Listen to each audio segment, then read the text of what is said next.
Bonsoir à tous, soyez les bienvenus au sommet de la cathédrale de Chartres, exemple le plus abouti d'architecture gothique classique. Ce soir, je vous propose une émission exceptionnelle consacrée à la renaissance de chefs-d'œuvre détruits par les flammes ou endommagés par la montée des eaux. Un voyage qui nous emmène de Notre-Dame de Paris à Venise en passant donc par la cathédrale de Chartres. Car ce monument est un symbole de résurrection. Il a été restauré au fil des siècles après plusieurs incendies.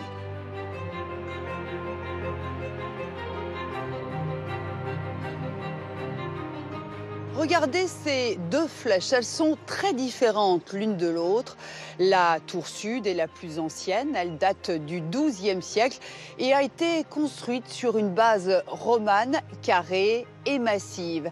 La toiture est recouverte de pierres taillées en écailles de poisson qui se chevauchent. C'est très esthétique mais aussi très efficace pour garantir l'étanchéité de l'édifice. La tour nord a été reconstruite au XVIe siècle. Son décor richement sculpté est caractéristique du style gothique flamboyant. La tour a changé véritablement la physionomie de la cathédrale et aujourd'hui, elle abrite 7 cloches. De cette tour, on domine toute la toiture. Il faut savoir qu'elle a été totalement ravagée par un incendie au XIXe siècle. À l'époque, l'architecte a décidé de reconstruire avec des matériaux modernes et robustes, du fer forgé, de la fonte pour la charpente, du cuivre pour la couverture.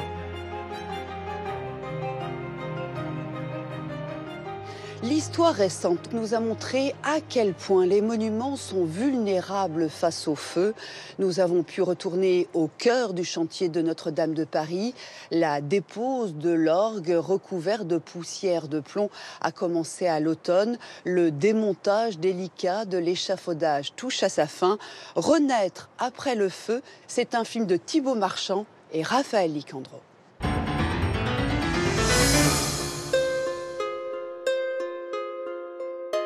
Souvenez-vous, quelques mois avant l'incendie, une forêt métallique de plus de 200 tonnes avait été dressée au-dessus de la toiture de Notre-Dame de Paris.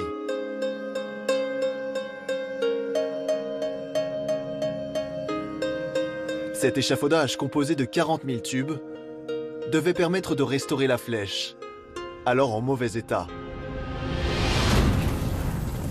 Mais le 15 avril 2019, le feu dévore la cathédrale.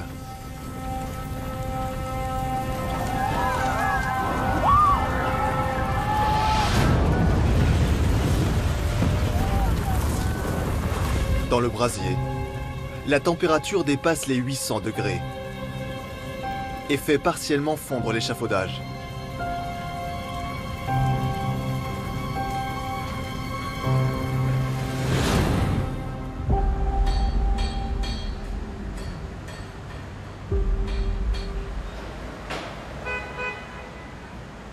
Huit mois plus tard,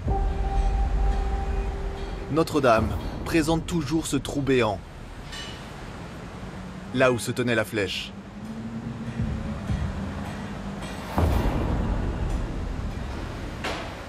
Près de 200 compagnons se relaient au quotidien sur ce chantier herculéen.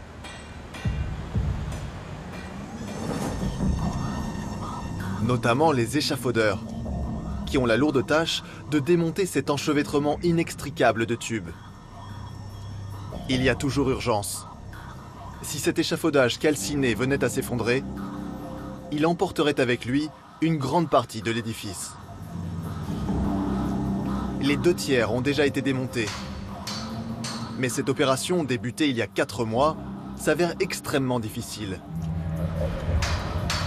En plein vent, les compagnons travaillent au marteau pour démonter pièce par pièce ces tubes soudés par la chaleur, qu'ils déposent ensuite dans ce conteneur. Dans l'autre nacelle, une seconde équipe assure la sécurité, prête à intervenir au moindre problème. Vous m'accrochez ? Ce matin, le général Georgelin vient inspecter l'avancée de ce périlleux chantier. Il est le représentant spécial du président de la République et préside l'établissement public chargé de la conservation et de la restauration de la cathédrale. Cet échafaudage a déjà été sérieusement réduit. On a construit autour un deuxième échafaudage pour le stabiliser, pour que ce démontage se fasse en toute sécurité et qu'il ne s'effondre pas sur lui-même ou qu'il ne tombe pas sur la rue du cloître. Tant que nous n'aurons pas démonté cet échafaudage, nous ne pourrons pas mettre toute la cathédrale hors d'eau et nous ne pourrons pas aller voir certaines parties des voûtes. C'est quand même compliqué.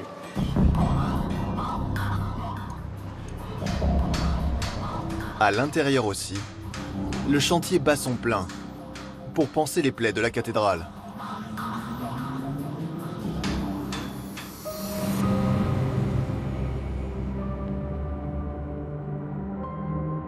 En 2019, quelques semaines après l'incendie, nos caméras avaient pu pénétrer dans la nef sinistrée.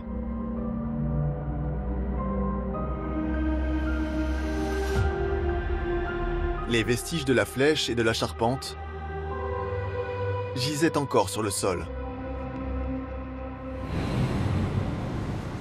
La cathédrale est formellement toujours en état de péril.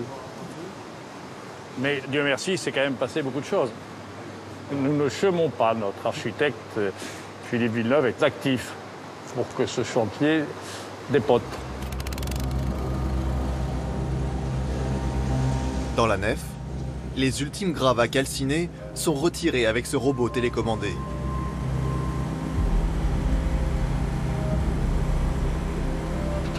C'est grâce à cette machine que le chœur a été nettoyé.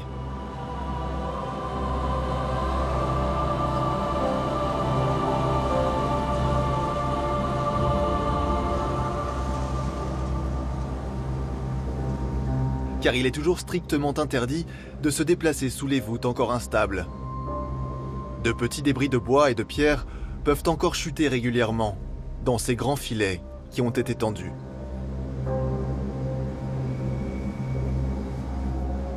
Les statues, qui portent encore les stigmates de l'incendie, sont à l'abri dans la tribune nord.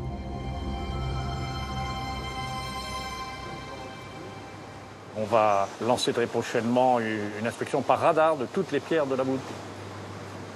Tout ceci est le préalable aux travaux de reconstruction que nous commencerons véritablement en 2021-2022. Lorsque ces travaux de restauration débuteront, la réparation des voûtes, fragilisées par la chute de la flèche, sera la grande priorité. Pour préparer ce chantier à haut risque, de vertigineux échafaudages sont déjà montés.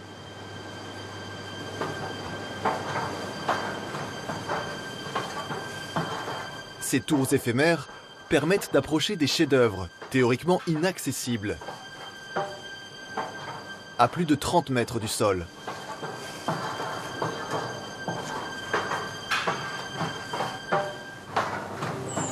Comme la rose occidentale, réalisée par les maîtres verriers du XIIIe siècle, dont les vitraux sont restés parfaitement intacts malgré l'incendie.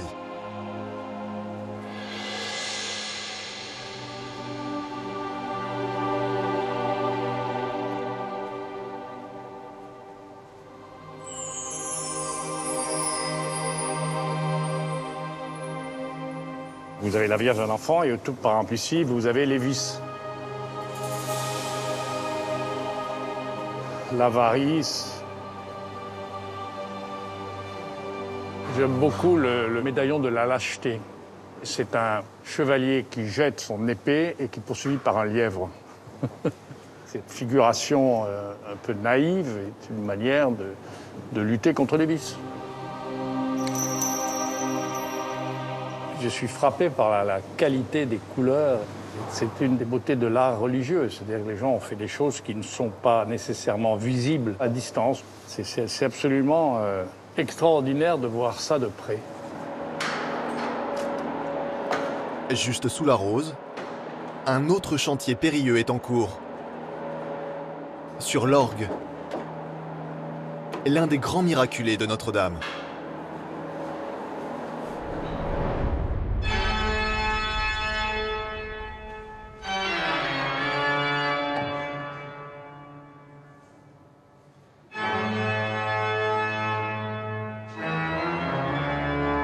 Ce puissant instrument, avec ses 8000 tuyaux, a été installé en 1733.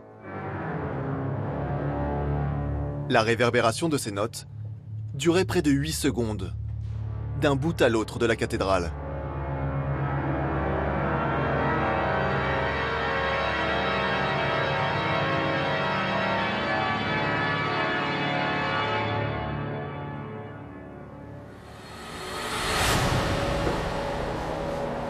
Depuis quelques semaines, il est démonté pièce par pièce.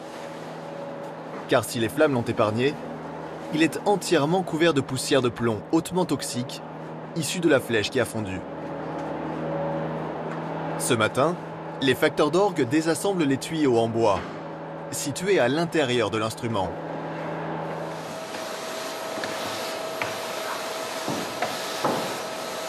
Chaque geste a été répété, car avec ces masques ventilés, il leur est impossible de se parler. Un premier nettoyage a lieu sur place, puis tous ces tuyaux sont envoyés en atelier.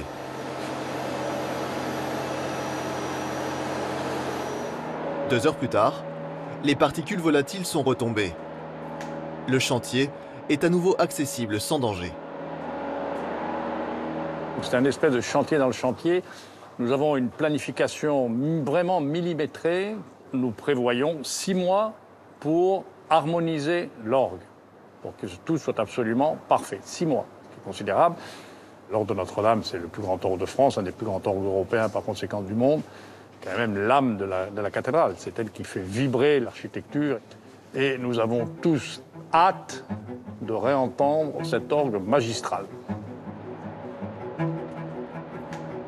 La voix de cet orgue devrait à nouveau résonner le 16 avril 2024.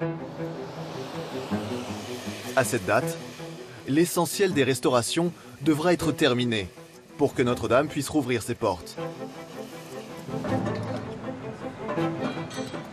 C'est le cap fixé aux compagnons qui pansent les plaies de la cathédrale. Les délais sont serrés, mais l'équipe espère réussir le même tour de force que celui réalisé à 400 km de la capitale.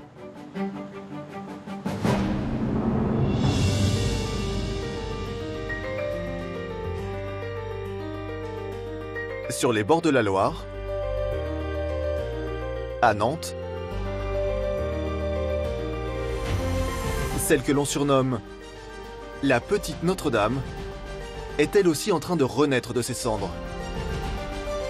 La basilique Saint-Donatien et Saint-Rogatien,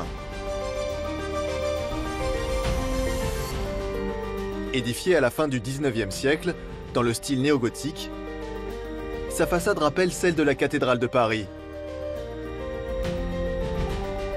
Avec sa rose occidentale,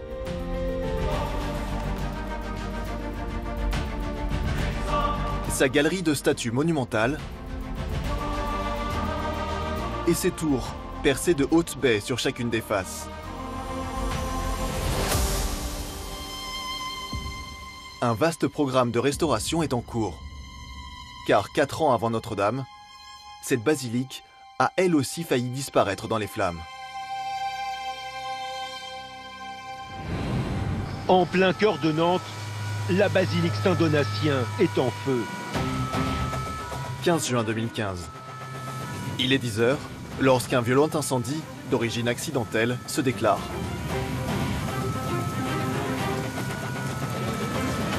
Les biens les plus précieux sont évacués à la hâte.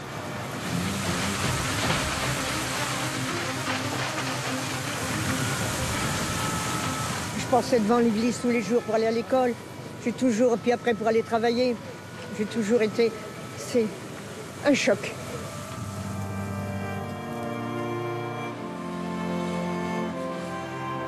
Après 2 heures de lutte, les pompiers parviennent à maîtriser les flammes.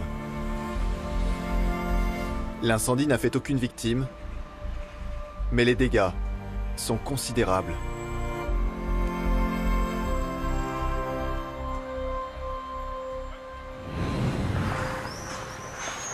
Comment éviter qu'un tel drame ne se reproduise? Le commandant Franchetot a dirigé les opérations lors de l'incendie. Il conseille aujourd'hui l'architecte du patrimoine en charge des restaurations, Pierluigi Pericolo. Ici, on a placé la deuxième colonne sèche. Il lui a notamment recommandé d'installer ces colonnes sèches, qui permettent d'amener directement l'eau dans les parties hautes de la basilique, sans avoir à hisser de lourds tuyaux. C'est une vraie évolution puisque effectivement on aura beaucoup moins de matériel à cheminer ici et ça fait partie du retour d'expérience. On a réfléchi quels sont les moyens d'amélioration de la sécurité sur ce bâtiment-là. C'est une préconisation qui nous permettra demain d'être plus efficace. Des parois en tôle ont aussi été installées sous la toiture, à la demande du commandant. C'est une tôle qui est complètement amovible, elle est fixée sous la charpente, mais elle est complètement réversible. C'est quelque chose qui est assez léger par rapport à la structure elle-même. C'est vraiment une sorte d'écran qui empêche l'évolution de la fumée. La fumée, c'est comme un gaz, donc il y a une certaine température, va s'enflammer et on va être confronté à un embrasement généralisé. Et ces parois, même si elles ne sont pas coupe-feu, vont limiter ces propagations de fumée et nous aider à cantonner le risque sur des plus petites parties. Un dispositif indispensable. Car ici, comme à Notre-Dame, il a été choisi de reconstruire la charpente en bois. Cette puissante armature de plus de 120 tonnes est la réplique exacte de celle qui a disparu dans les flammes.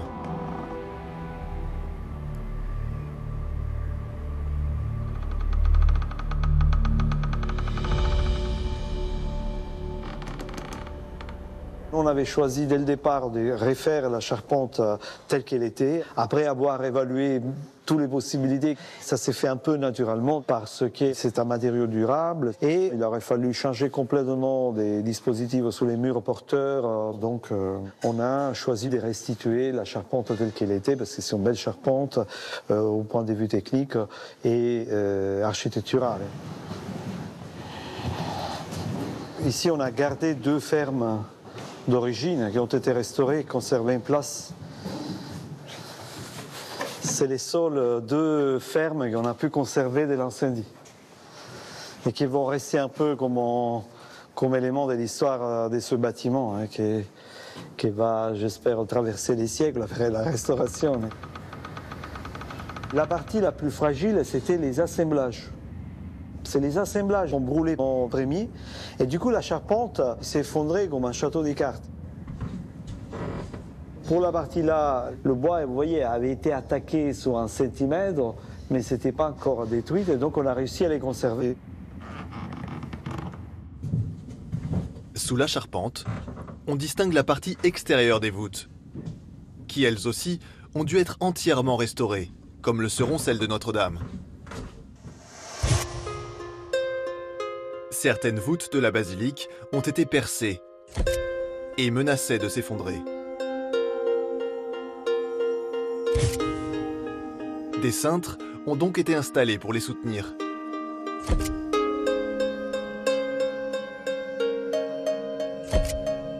Elles ont ensuite été entièrement démontées, puis reconstruites, pierre par pierre.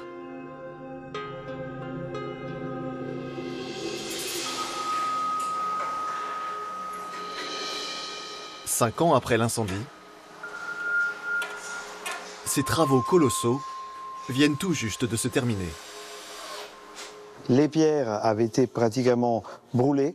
Donc il faut savoir qu'une pierre qui est soumise à des hautes températures, il change sa configuration cristalline, il change sa configuration physique et donc il y a des fractures à l'intérieur de la pierre entre la surface extrêmement chauffée et une surface qui n'a pas été soumise à la température. Et tous ces autres travaux qui avaient été épargnés par le feu grâce à l'action des pompiers, donc qui avaient été inondés d'eau avec des adjuvants mousseux, etc., elles se sont dégradées assez vite. On avait décidé tout de suite de reconstruire les voûtes. Après déblaiement des gravats, cette phase-là était la phase la plus complexe en effet à gérer. C'est vrai qu'on a bien avancé. Depuis l'incendie, et pendant toute la durée des travaux, la basilique est formellement interdite d'accès. Grosso modo, le prêtre vient à peu près à cette hauteur-là. Le père Bonnet, Voilà. le curé de la paroisse, est l'un des rares à pouvoir y pénétrer. Non, il est à peu près pareil, ouais, moins large. Ce matin-là, exceptionnellement, il est accompagné de Bernard de Rouget, un paroissien avec lequel il monte une campagne de mécénat. Donc l'animateur de ce côté-là, le lecteur... Le lecteur à peu près où le baptistère là aujourd'hui.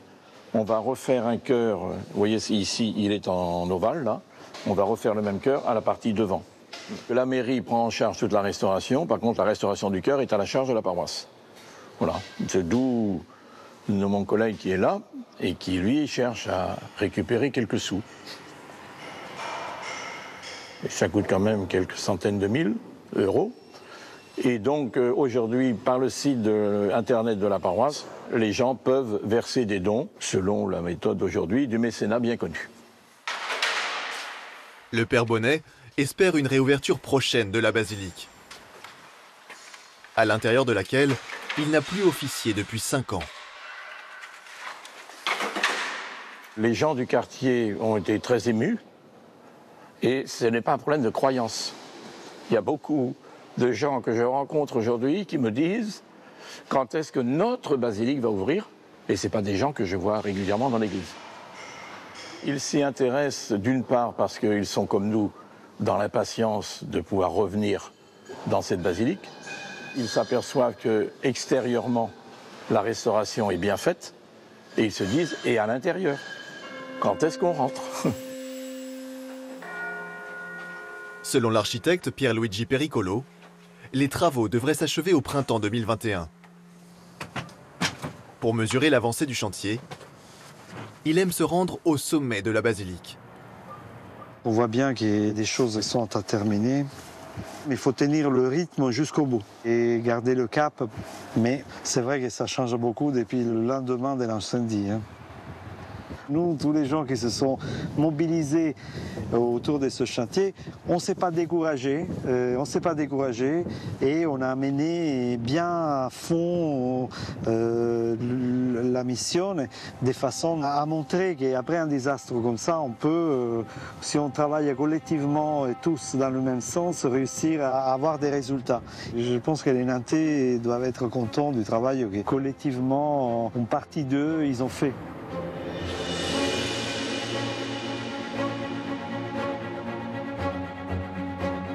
À 300 km au nord de Nantes, au cœur de la Beauce, un autre joyau est lui aussi en pleine renaissance. La cathédrale de Chartres, construite au début du XIIIe siècle sur les hauteurs de la ville.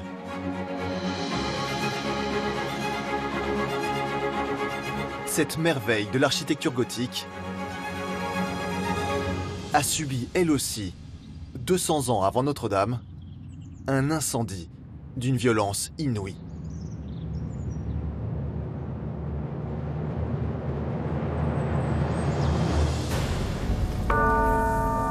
Le 4 juin 1836, les flammes surgissent sur les toits de la cathédrale. Le feu s'étend rapidement. Dans les tours, les cloches s'écroulent.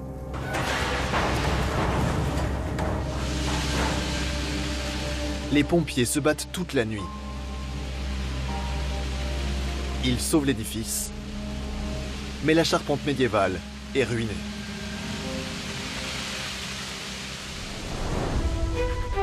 Immédiatement, sous l'impulsion de l'écrivain Victor Hugo, un appel aux dons est lancé dans toute la France et des crédits d'État sont débloqués. Déjà, en ce milieu de 19e siècle, une question agite toutes les passions. Comment reconstruire cette charpente? À l'identique, avec des poutres en bois? Cette hypothèse est rapidement écartée. Car on veut inscrire la cathédrale dans l'époque. La France est alors en pleine révolution industrielle. Le fer est le matériau roi. Les fonderies tournent à plein régime. La nouvelle charpente va donc être construite en métal.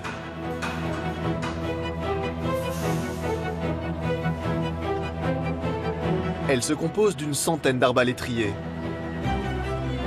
L'ensemble forme une sorte de coque de navire renversée. Un geste architectural d'une grande modernité.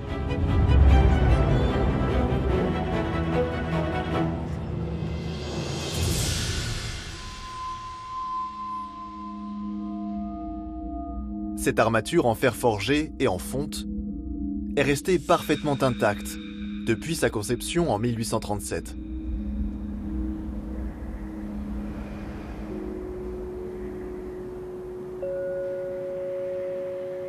On est en présence d'un espace absolument incroyable.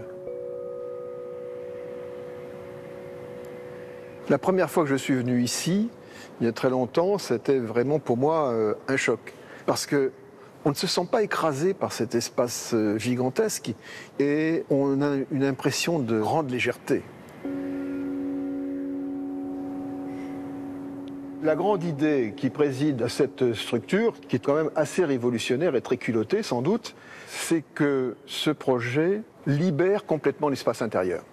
Aucun élément vertical, aucun élément horizontal, le tout repose sur ces arbalétriers. La pente très raide de ces arbalétriers rappelle les arcs brisés d'un édifice gothique.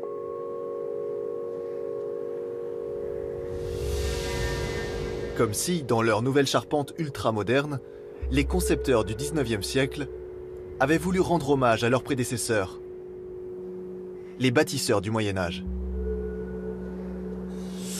Il est clair que lorsque la génération de 1830 a choisi ce type de structure, ce n'était pas exclusivement pour des motifs technologiques, pas seulement pour employer du fer, pas seulement pour éviter qu'un incendie nouveau se reproduise. Je pense qu'il y a eu un choix esthétique. Pour la couverture aussi, les architectes du 19e siècle veulent innover. Le toit qui a fondu lors de l'incendie était en plomb.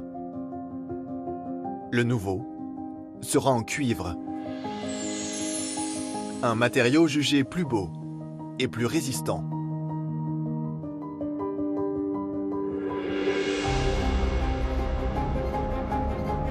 Près de 200 ans plus tard, la patine a fait son œuvre. Cette surface cuivrée de plus de 5000 m² a pris une teinte vert de gris.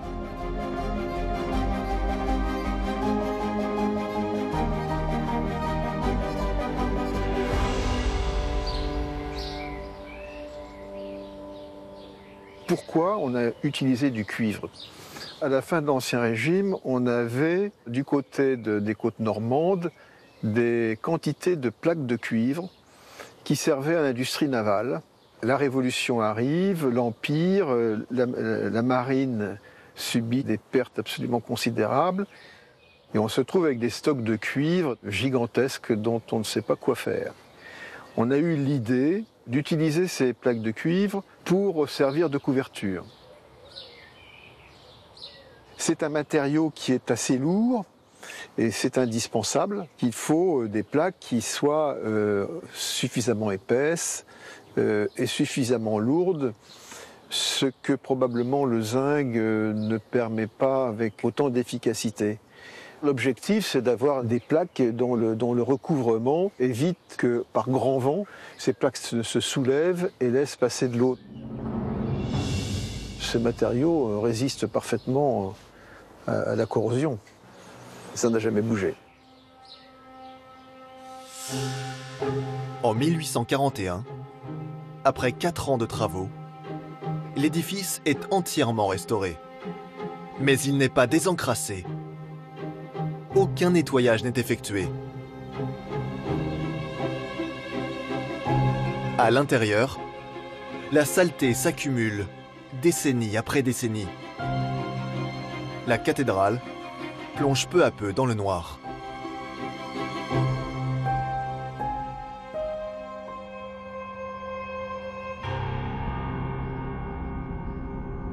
Au début des années 2000, les vitraux du XIIIe siècle, réputés parmi les plus beaux du monde, sont tellement noircis que la lumière ne passe même plus à travers. Le tour du chœur, composé d'une centaine de statues sculptées dans une pierre de couleur blanche, est devenu complètement sombre.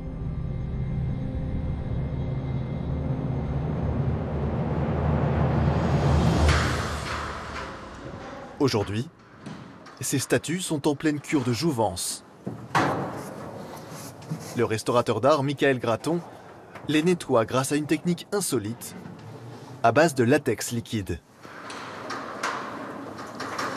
Ça étonne toujours les gens, ils nous demandent ce qu'on fait, parce qu'ils ne se rendent pas compte qu'on nettoie en fait en appliquant ce genre de cataplasme. Le latex capture les impuretés, en fait c'est le support de latex, c'est-à-dire que les produits, c'est-à-dire les savons, les produits complexants qui sont les principes actifs qui vont dissoudre les salissures sont contenus dans ce latex. Et le latex en séchant a un petit effet drainant aussi, ça veut dire que quand on va retirer, la salissure restera collée en partie au latex. Voilà, donc c'est une double action. Ces statues s'étendent sur près de 100 mètres. Réalisées entre le XVIe et le XVIIIe siècle, elles illustrent les scènes de la Bible, comme le couronnement d'épines, la déploration,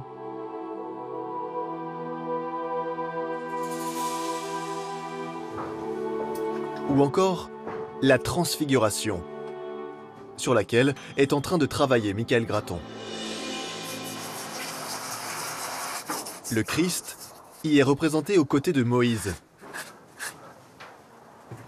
qui porte les tables de la loi. Cette statue a été badigeonnée il y a 2 jours. Le latex peut maintenant être retiré.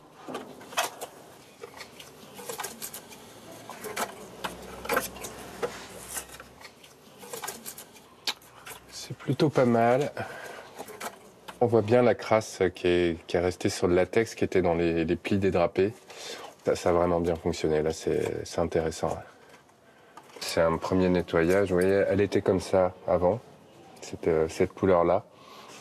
La vraie couleur, ce sera, je pense, ça. Il faudra encore qu'on fasse des petits compléments de nettoyage sur ces zones-là. Mais on a déjà bien avancé. Je vais commencer à retirer sur le visage. C'est là où il y a le plus d'éléments ajourés, les boucles de cheveux, les traits du visage. Et puis il faut faire attention parce que des fois sous la crasse, on ne voit pas aussi quand il y a des anciennes restaurations, il peut y avoir des anciens ragréages ou des anciens empiècements. Là, ça a l'air d'aller. Là, vous voyez le visage qui est moulé dans le latex.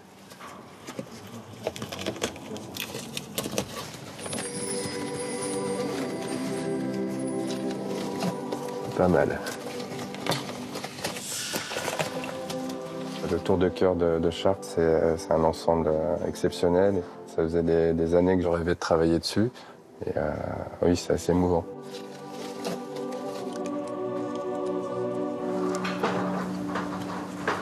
Ces travaux de longue haleine sont supervisés par l'architecte en chef des monuments historiques, Marie-Suzanne de Ponto.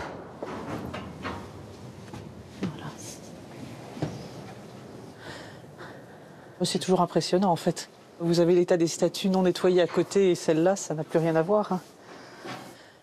On a fait tout un tas d'essais en fait. Il y a eu des tranches, je dirais, expérimentales pour trouver la méthode la plus adaptée et qui permette à la fois de nettoyer la pierre tout en respectant, vous voyez, la finesse de toutes ces sculptures. Par contre, dans les parties très très refouillées, ça suppose de travailler au scalpel. C'est un travail de minutie extraordinaire. Il y en a pour une dizaine d'années. Ça prend du temps et ça le mérite. 10 ans, c'est aussi le temps qui aura été nécessaire pour réaliser un autre nettoyage, encore plus spectaculaire.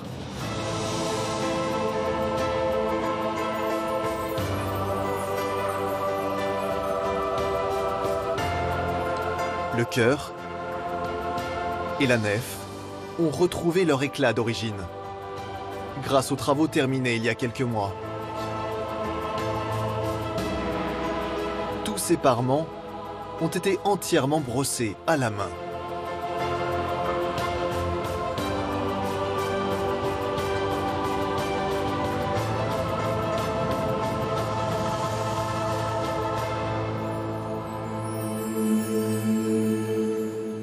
Ça paraît incroyable, mais on ne repeint pas la cathédrale. On se contente de dégager toute la crasse essentiellement et quelques badigeons successifs pour retrouver le parement du XIIIe siècle. Toute la période gothique, on a cherché à faire rentrer le plus de lumière possible et avoir des édifices très lumineux. Donc ce que l'on retrouve aujourd'hui, c'est la lumière du XIIIe siècle dans la cathédrale de Chartres. Ce nettoyage a aussi permis de révéler quelques secrets, dissimulés sous la saleté.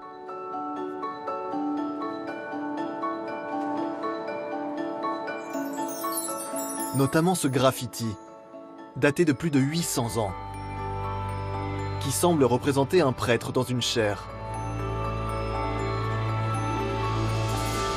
Ou encore ces médaillons peints pendant la Révolution française, lorsque la cathédrale a été transformée en temple de la raison. Mais ce nettoyage a surtout dévoilé un gigantesque trompe-l'œil. Ces faux joints blancs peints dans toute la nef par les artisans du Moyen-Âge. L'édifice est construit dans une pierre qui est une pierre très caverneuse et les constructeurs de la cathédrale ont recouvert cette pierre d'un enduit pour lui donner un côté lisse et très régulier. Et ils ont tracé dessus de fausses pierres pour finalement donner l'image de la Jérusalem céleste et de l'édifice idéal. C'est une grande émotion quand on nettoie et qu'on trouve tous ces joints extraordinaires avec, vous avez la trace du pinceau, on comprend comment le peintre est intervenu, tout ça c'est en place. Les vitraux, qui resplendissent aujourd'hui, ont été déposés et nettoyés. Ils ont ainsi retrouvé leurs couleurs incomparables.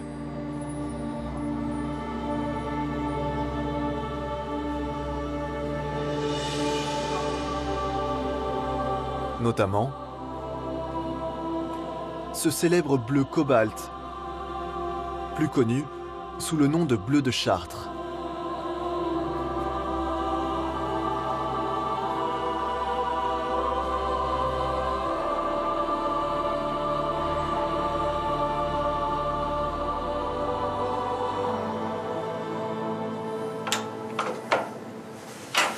Claire Babet fait partie des maîtres verriers qui ont redonné vie à ces baies. Ce matin, elle revient pour la première fois depuis la fin des restaurations. Lors de sa dernière visite, la nef était encore couverte d'échafaudages qui empêchaient d'admirer l'ensemble des verrières. Pour moi, c'est beaucoup d'émotions de revenir parce que quand je regarde le vitrail comme ça, je me souviens de tout le travail fait, tous les détails en atelier et le visage de Saint-Georges qui est là, avec son ruban dans les cheveux, il était noir. On ne le voyait absolument pas.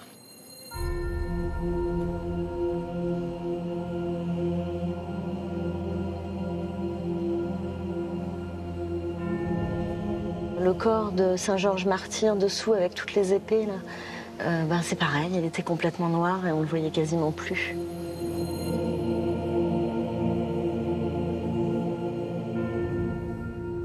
Puis quand on voit la richesse de l'armure de Saint-Georges, son bouclier en semi-perspective là de côté, enfin, tout ça c'est juste somptueux. Et ça on l'a vraiment redécouvert au nettoyage. Parce que c'était tellement assombri. Et là on n'a même pas l'impression que ça a été restauré quasiment. Et c'est ça aussi le but de notre travail. C'est de conserver mais aussi de redonner... en tout cas, aux pièces, leur ampleur d'origine au maximum, quoi. Et puis ça permet de mettre en valeur un travail exceptionnel du XIIIe siècle. En plus de Saint-Georges, Claire Babet a restauré Saint-Gilles, Saint-Jacques, avec sa tunique constellée de coquilles, et Saint-Pierre, qui tient les clés du paradis.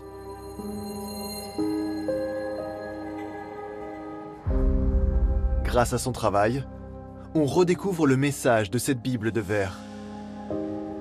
Car les vitraux de la cathédrale illustrent la vie des saints et leurs martyrs. Comme Saint Laurent, qui aurait été brûlé vif sur un gril. Ou Saint Étienne, qui, lui, aurait été lapidé.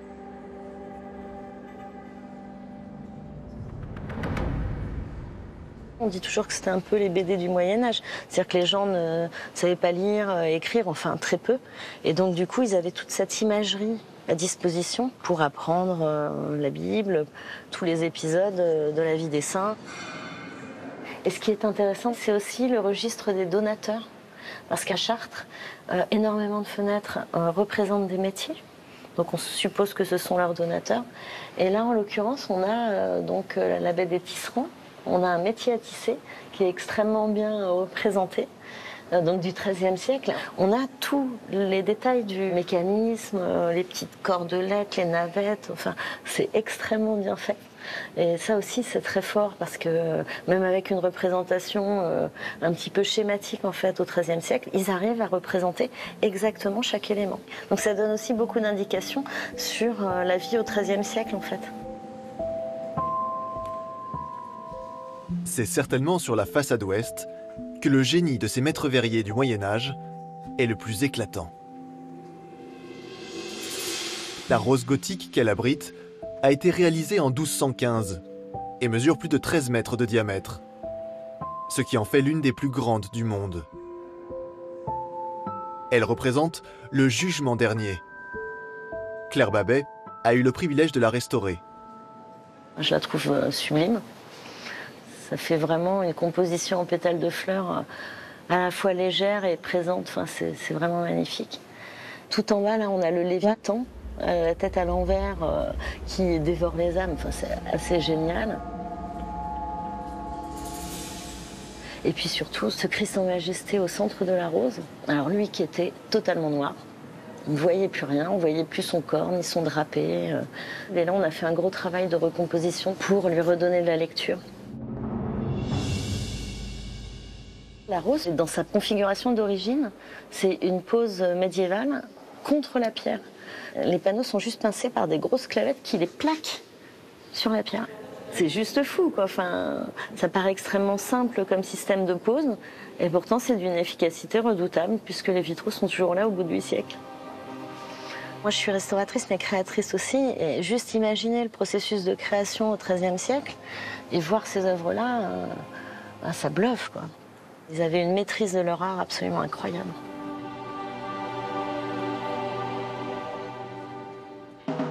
On commence par celui du fond ? Ouais. Une vingtaine de mètres plus bas, un autre trésor de la cathédrale est sur le point d'être restauré. Alors. Je passe en première ? Oui. Hop. Les 400 chaises présentes dans la nef doivent être enlevées, car ce trésor se trouve juste en dessous.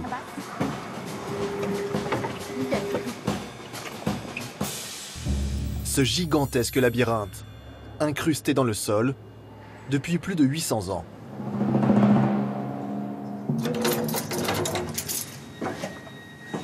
Allez. Pour pouvoir admirer pleinement ce chef-d'œuvre, il faut prendre un peu de hauteur. La cathédrale recèle un point de vue spectaculaire sur le labyrinthe. Lynn Spindler, technicienne des bâtiments de France, nous conduit dans cet endroit tenu secret, dans les combles.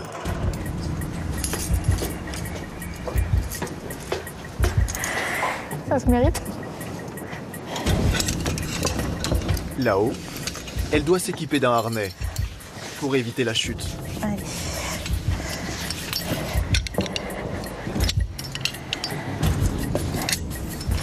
Car d'ici, il faut avoir le cœur bien accroché. Exceptionnel quand même. Là, on est au droit du labyrinthe. Je viens d'ouvrir donc une clé de voûte de l'extrados de la voûte de la nef, c'est-à-dire la partie supérieure des voûtes. On est à 37 mètres de haut, donc à l'époque de la construction de la cathédrale, c'était la voûte la plus haute de France. On a créé des voûtes percées au Moyen-Âge pour un aspect pratique, pour passer des éléments de construction ou des luminaires ou toutes sortes d'autres choses qui peuvent servir à la construction et à l'entretien de la cathédrale. C'est une superbe vue. On s'en lasse pas.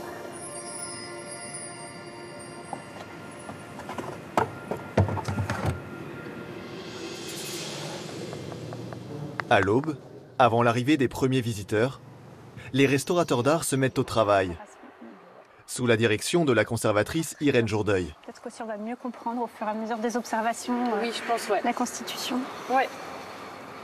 Vers 1200, au moment où l'on construit la cathédrale gothique, on a incrusté dans le sol des 3e et 4e travées de la nef cet immense labyrinthe circulaire qui fait près de 13 mètres de diamètre. Le labyrinthe de Chartres est le seul qui soit conservé. Beaucoup d'autres cathédrales gothiques ou des collégiales comme Sens, Auxerre, Arras ou encore Reims ont eu des labyrinthes, mais les chanoines estimaient que les gens le parcouraient en étant parfois un peu bruyants. Donc certains ont été supprimés pour cette raison-là. Au Moyen-Âge, des milliers de pèlerins affluaient en effet chaque jour pour arpenter à genoux ce labyrinthe de plus de 260 mètres de long. Il symbolisait le chemin de vie des croyants vers leur salut, à travers les méandres de l'existence.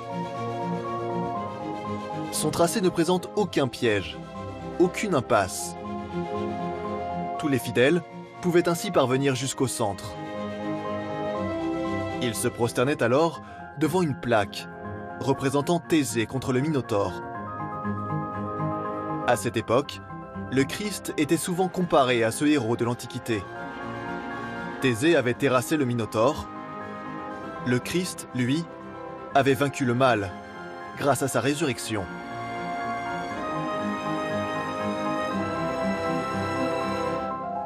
Cette plaque a disparu à la Révolution.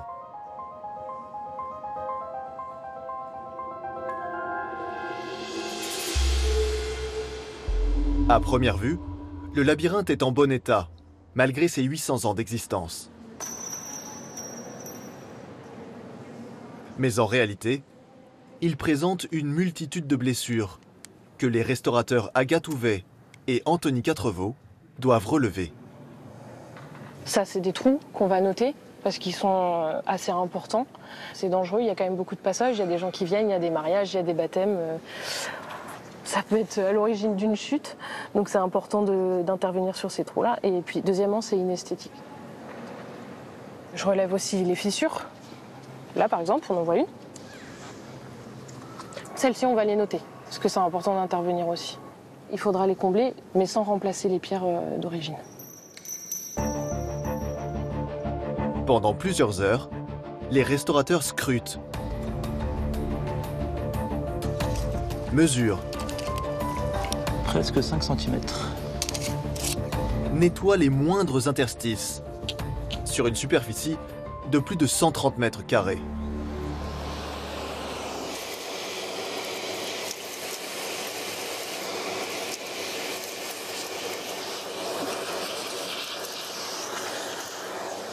Les altérations sont localisées sur la zone centrale, sur les zones où il y a des passages fréquents, surtout au niveau des joints. Les joints qui sont creusés. Et ça va être important de les combler pour la conservation du labyrinthe. Et je veux m'assurer que sur ces zones altérées, les petits fragments ne s'enlèvent pas parce que ça peut vite être récupéré par les touristes et mis dans la poche comme un petit souvenir du labyrinthe.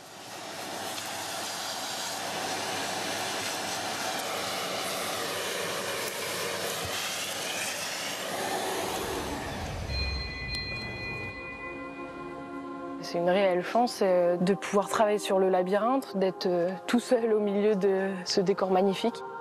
C'est un peu un paradis pour les restaurateurs d'art.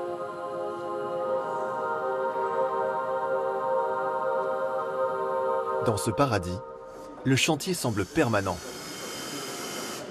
Dans le déambulatoire, un événement sous haute tension se prépare. Une toute nouvelle vitrine est installée. À l'intérieur, va être placé d'ici quelques minutes le trésor le plus précieux de la cathédrale. La conservatrice Anne Hems dirige cette opération. C'est la vitrine qui va le protéger du public, du climat extérieur, etc. Ça permet de le conserver dans les meilleures conditions possibles. Parce qu'une cathédrale, c'est pas un musée, donc les conditions de conservation sont pas toujours idéales. Donc la vitrine va le montrer et le préserver. Ce mystérieux trésor patiente pour le moment quelques dizaines de mètres plus loin. Conservé à l'intérieur de cette châsse,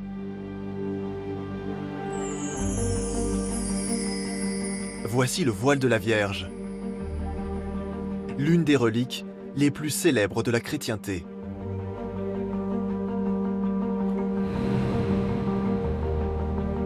Cette étoffe sacrée, qui aurait été portée par Marie, est conservée à la cathédrale depuis plus de 1000 ans.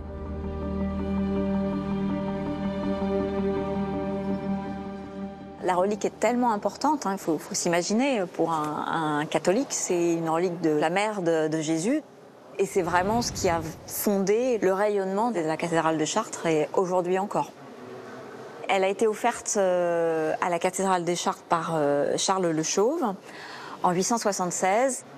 C'est un long rectangle de soie de plus de 2 mètres de long qui a été restauré en 2004 et ce qui a amené un changement dans la présentation puisqu'initialement il y avait comme un effet de drapé qui était certes beaucoup plus esthétique mais qui a entraîné des déformations importantes sur le tissu. D'ailleurs on voit encore aujourd'hui tous les petits plis qui ont été engendrés par la présentation antérieure.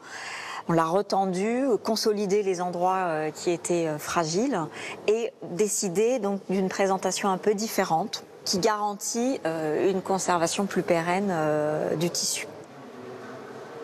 Dès qu'on déplace un objet, on est toujours un peu stressé, on veut savoir comment ça va se passer, il ne faut évidemment pas le faire tomber. Enfin, la moindre action autour d'un objet aussi vénérable entraîne une part de stress et d'angoisse.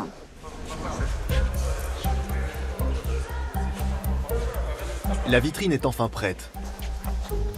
Le transfert du voile peut débuter.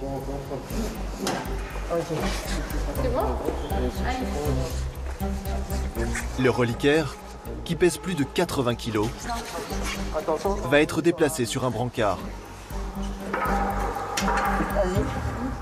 Le moindre faux mouvement pourrait le faire basculer.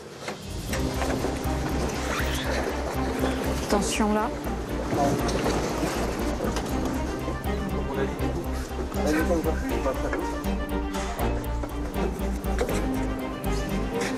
C'est juste, hein.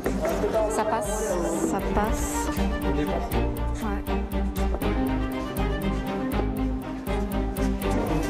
Il faut maintenant hisser le reliquaire.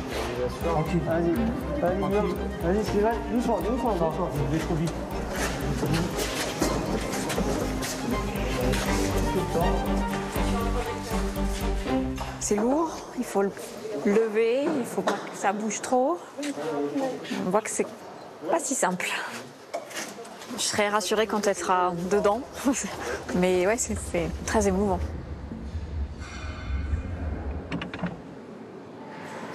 Wow. Très très beau. L'objectif, c'est la restauration générale de la cathédrale, à la fois les décors, les objets mobiliers, et puis évidemment la mise en valeur du reliquaire, du voile de la Vierge. Donc ça fait partie d'un ensemble, mais c'est une étape très symbolique. C'est probablement une des cathédrales où il y a eu le plus d'opérations ces 10 dernières années. On a aujourd'hui un écrin absolument magnifique à Chartres.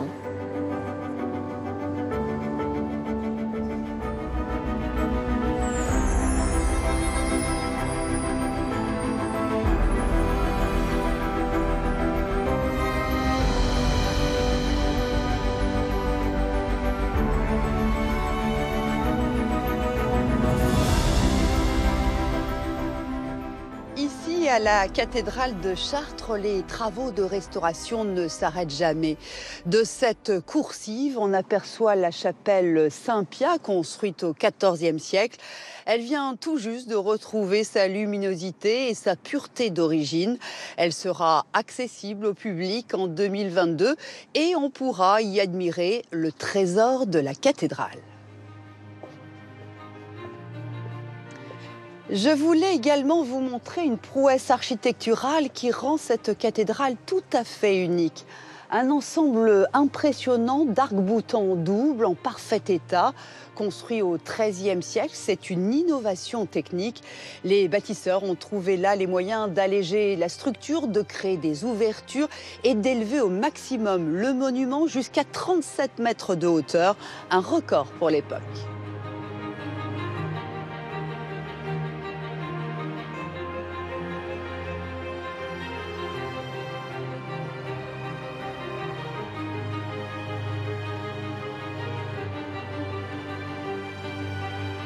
Au-delà des monuments, les chantiers de restauration se déroulent parfois à l'échelle d'une ville. C'est le cas de Venise, confrontée à la montée des eaux. Les inondations historiques de novembre 2019 ont suscité une véritable prise de conscience. Et plus que jamais, les habitants se battent pour préserver leur cadre de vie et leur patrimoine. Réinventer Venise, c'est un film de Nadia Klettmann et Jacques Plaisant.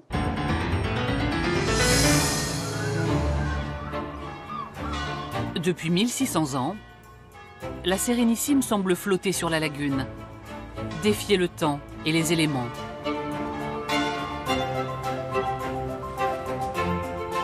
Sous la protection de l'archange Gabriel, qui trône au sommet de son campanile, elle est déjà sortie victorieuse de multiples batailles.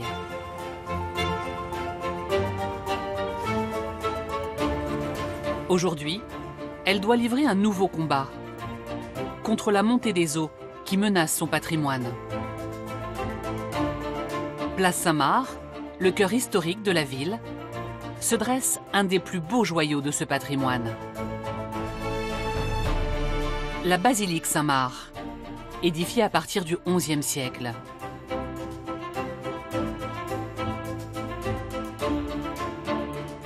Avec ses portails de marbre et ses mosaïques multicolores, c'est un chef-d'œuvre de l'art byzantin. À l'intérieur, celle que l'on surnomme la basilique d'or est couverte de 4500 mètres carrés de mosaïques. Un ensemble unique au monde.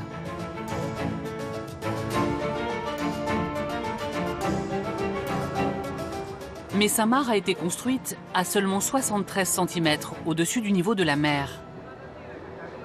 Et de plus en plus souvent, elle subit les attaques des grandes marées, qu'on appelle ici Acqua Alta, comme ce fut le cas il y a un an, le 12 novembre 2019. Ce jour-là, en raison de fortes pluies et d'un puissant vent de sirocco, l'eau atteint le niveau record d'1,87 m. Des bateaux s'échouent sur les quais, dans les rues.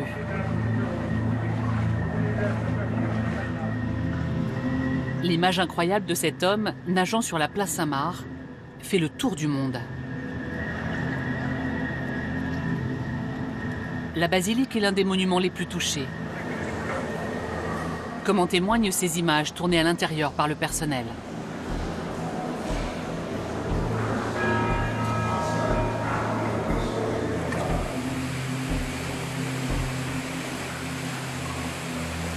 Au sous-sol, dans la crypte, les tombeaux des patriarches sont inondés.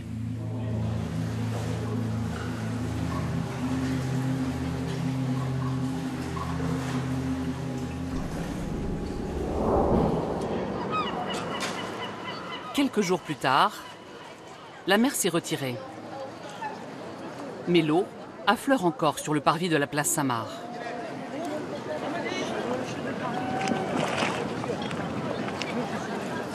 Dans la basilique, les visites reprennent. Pour Pier Paolo Campostrini, alors en charge du monument, c'est l'heure du bilan. Ce qui l'inquiète, c'est la dégradation de ces sols en mosaïque.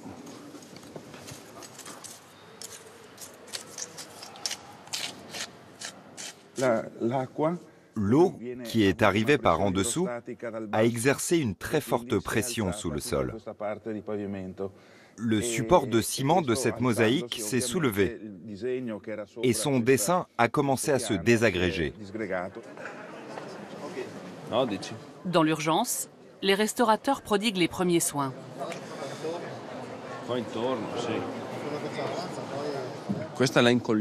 Nous allons coller ce tissu sur la mosaïque pour la préserver.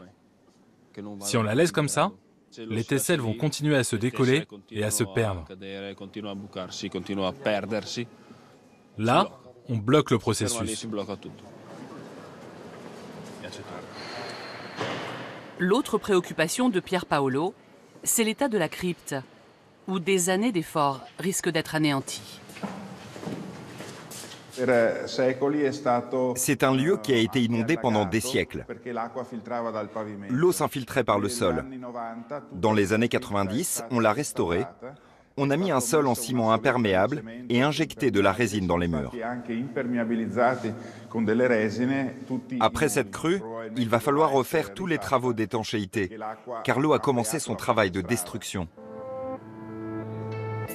Plus que l'eau, c'est le sel qui est ici l'ennemi. C'est comme un cancer. Au début, on ne le voit pas. Tout semble en place. Mais on ne verra les dégâts que l'été prochain, car le processus d'évaporation peut prendre des semaines, voire des mois.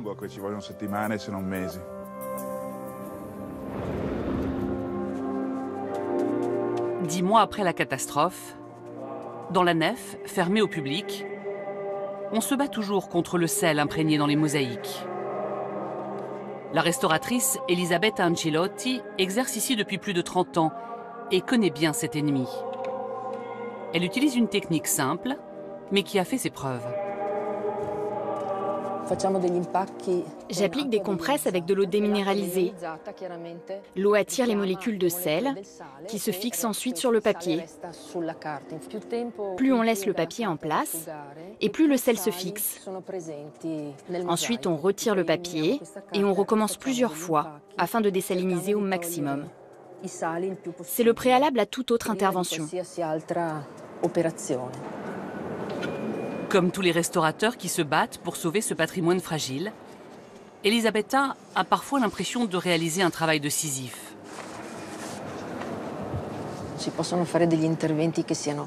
À Venise, on ne peut pas agir de manière définitive.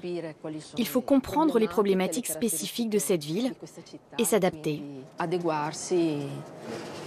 Mais vous pensez qu'on peut sauver la basilique? Oui, bien sûr. Plus on regarde ces merveilles, et plus on apprend à les aimer. L'espoir est en effet permis. Cette autre mosaïque, représentant un couple de pans, avait été restaurée au XIXe siècle. Et elle a résisté à l'Acqua Alta.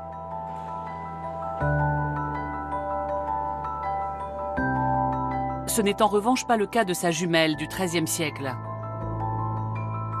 Son état ne permet pas de la réparer sur place. Elle va être entièrement retirée. Une opération très délicate que préparent ces deux jeunes restaurateurs.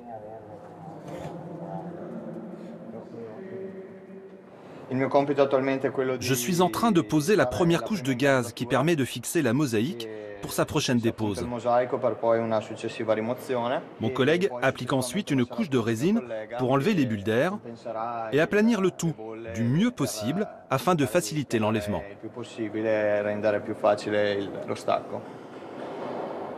La mosaïque va être découpée, puis transportée en laboratoire pour être restaurée. C'est un travail assez lent. Ça prend du temps. Il faut de la patience, c'est sûr. Et il faut aussi de la passion? Bien sûr. Sinon, il vaut mieux chercher un autre travail. C'est une expérience incroyable de pouvoir travailler sur cet ouvrage. C'est très émouvant.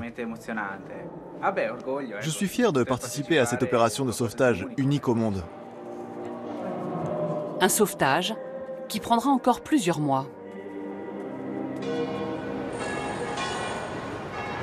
En face de la basilique, un autre joyau du patrimoine vénitien est en train de renaître. C'est le Café Florian. Une adresse mythique, fondée au XVIIIe siècle.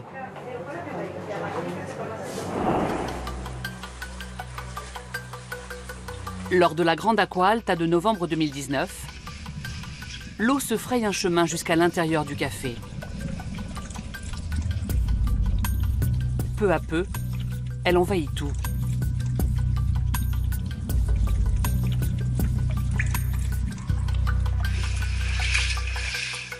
Le Florian est inondé 3 fois en 48 heures.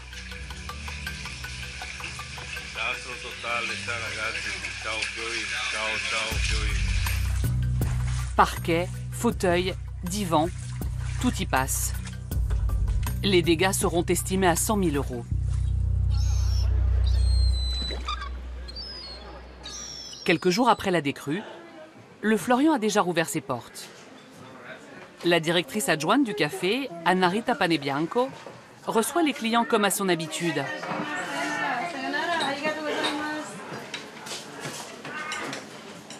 Mais les traces laissées par l'Acqua Alta sont bien visibles. Par exemple, regardez ici. Nous avons un des signes les plus évidents de la dégradation. C'est de la feuille d'or 24 carats. Cette porte et sa décoration ont été refaites en 1858. Et on voit que la feuille d'or est partie. Autre exemple ici. Tous ces morceaux de parquet flottaient dans la pièce. Il a fallu les récupérer pour réassembler cette mosaïque. Regardez ça. Vous voyez ça? Je le découvre devant vous.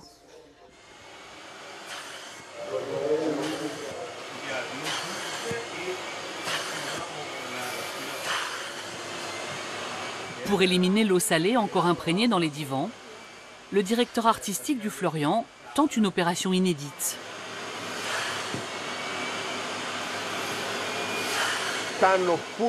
Nous sommes en train de nettoyer les divans qui ont été complètement submergés. On projette de l'eau douce dans le tissu. Cette eau est ensuite absorbée par l'aspirateur. C'est ce qu'on appelle la sanification. Et on espère que ça va marcher, parce que sinon, cette salle sera condamnée.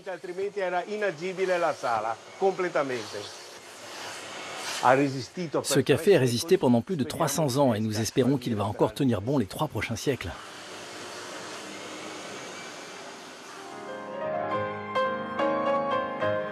Dix mois plus tard, ce lieu incontournable pour tous les amoureux de Venise semble avoir tourné la page de l'Acqua Alta. Et c'est toute l'âme du café qui renaît.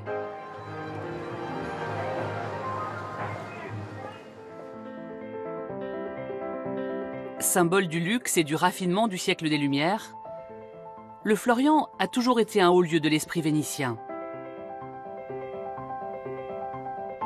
Il fut fréquenté par Casanova, Goldoni, Jean-Jacques Rousseau. Son décor de style rococo, classé au patrimoine mondial de l'UNESCO, a enfin retrouvé son éclat.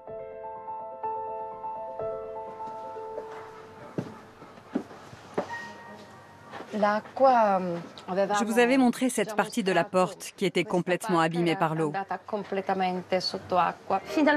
Eh bien, nous venons enfin de terminer de la restaurer il y a une semaine. Le travail a été très bien fait, car les signes du temps ont été conservés. Je pense que c'est très important de restaurer notre héritage sans le dénaturer. C'est comme le maquillage pour une femme. Nous avons redonné tout leur éclat à ces portes et on attend de compléter l'œuvre pour qu'elle soit parfaite. Dans un autre petit salon, ce sont les divans en velours qui ont fait l'objet d'importants travaux. Là aussi, toute cette partie en bois était tombée. Elle a été refaite. On a aussi remplacé les velours rouges de ces banquettes, qui ont été tissés par une grande manufacture vénitienne. Et je crois que j'en pleurerais si je voyais l'eau entrer à nouveau ici et tout abîmer. Ce serait terrible, terrible. Dans l'histoire, l'eau a toujours défendu les Vénitiens des agressions extérieures, des invasions. Elle a toujours été notre complice, alors qu'aujourd'hui nous la vivons comme une menace. Elle nous fait peur.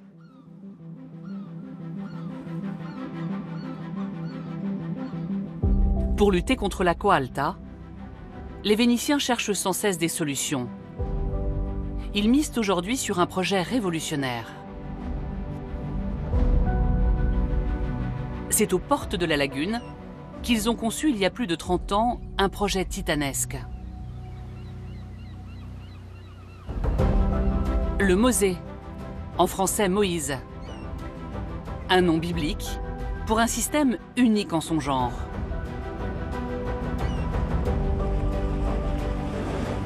Pour faire barrage aux marées hautes, 78 digues comme celle-ci ont été placées à toutes les entrées de la lagune.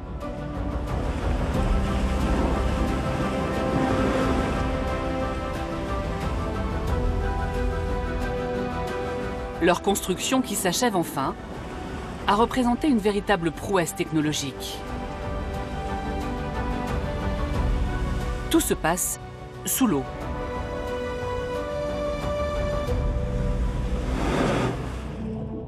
Les digues sont installées dans des caissons en béton, fixés sur les fonds marins. En position couchée, elles laissent passer la mer. Mais lorsqu'une aqua alta est annoncée, elle se soulève grâce à un ingénieux système de vérins hydrauliques. Il faut alors moins de 30 minutes pour former un barrage étanche contre des marées pouvant atteindre 3 mètres.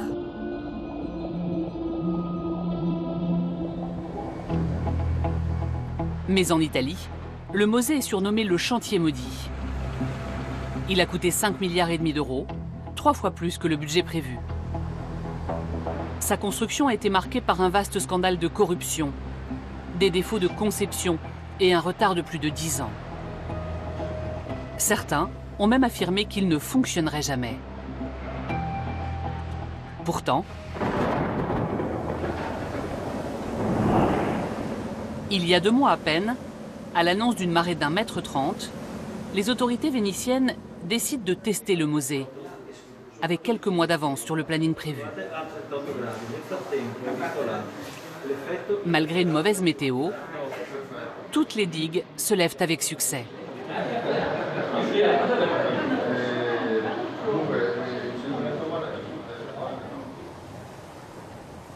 Pour la première fois dans l'histoire de Venise, l'Aqua Alta est stoppée.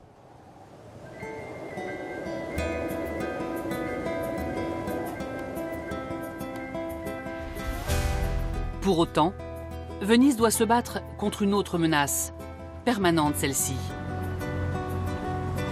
Tandis que le niveau de la mer ne cesse de monter en raison du réchauffement climatique, la ville, elle, s'enfonce. Pour trouver des solutions à ce problème, un grand scientifique de l'université de Padoue, le professeur Dario Camuffo, a lancé une vaste étude le long du Grand Canal.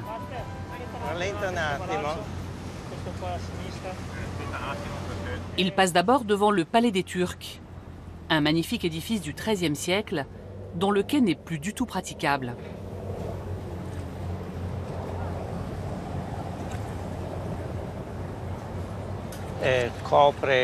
L'eau du canal vient régulièrement recouvrir le quai de ce palais. Elle entraîne la production de cette couche d'algues très glissante. Puis il prend la direction d'un autre palais, la Carrezzonico, qui date lui du XVIIe siècle. Ce matin, il va effectuer des relevés avec l'aide des plongeurs de la police vénitienne. À marée haute, l'escalier de cet édifice disparaît pratiquement sous l'eau.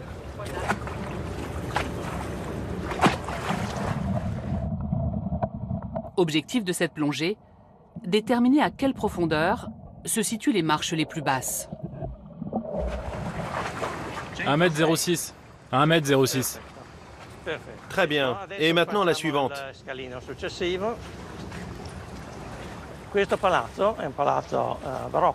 Quand ce palais baroque a été construit, il y avait 9 marches avant d'arriver au niveau de l'eau. Aujourd'hui, on voit qu'il n'y en a plus qu'une ou deux qui émergent. À chaque siècle, on perd environ une marche. Selon mes calculs, si on revient ici dans 50 ans, on aura les pieds dans l'eau. Le professeur poursuit ses observations un peu plus loin sur le Grand Canal. Et c'est cette fois l'un des monuments les plus emblématiques de Venise qui montre des signes de souffrance. La Ca d'Oro. Elle doit son nom à sa façade, autrefois couverte d'or.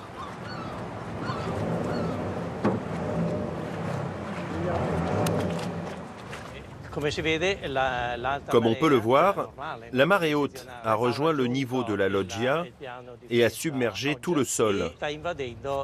Et ça se répète tous les jours. À l'époque où l'édifice a été construit, il était à un peu plus d'1,5 mètre au-dessus de l'eau. Il était en sécurité. Ici, les Vénitiens pouvaient venir décharger des marchandises et les entreposer. Aujourd'hui, c'est malheureusement devenu impossible et le niveau de l'eau menace les fondations mêmes du palais. Pour comprendre le danger que courent les palais de Venise, il faut remonter le temps et s'intéresser au principe même de leur construction. Les premiers bâtiments en pierre apparaissent vers le XIe siècle. Ils sont érigés sur des îlots marécageux, au cœur de la lagune. Afin de pouvoir bâtir sur ces sols mouvants, les architectes adoptent une technique qui va permettre de construire l'ensemble des édifices de la ville. Ils plantent dans le sol des milliers de pieux en bois. La base des murs est toujours composée en pierre d'Istrie, un matériau imperméable qui permet une bonne isolation.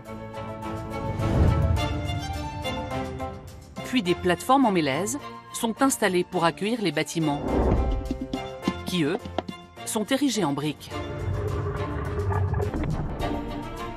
Mais avec la montée des eaux, ce système de protection est remis en cause.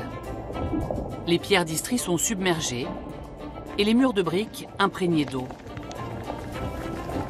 En allant et venant, l'eau creuse sous les murs de vastes espaces. C'est alors l'ensemble du bâtiment qui peut s'effondrer. Depuis combien de temps Venise fait-elle face à ce péril? Pour le savoir, le professeur Camuffo s'est installé au 2e étage de la Ca' Foscari, l'actuelle université de Venise. C'est depuis ce balcon que le célèbre peintre Canaletto avait réalisé au XVIIIe siècle une de ses plus célèbres vues du canal. Le scientifique a eu l'idée de comparer le tableau à la Venise d'aujourd'hui. Si on regarde en face de nous, on voit qu'à l'époque de Canaletto, la base en pierre blanche de ce palais était émergée, alors qu'aujourd'hui, elle est couverte d'algues. L'eau salée attaque déjà les briques et le ciment des murs.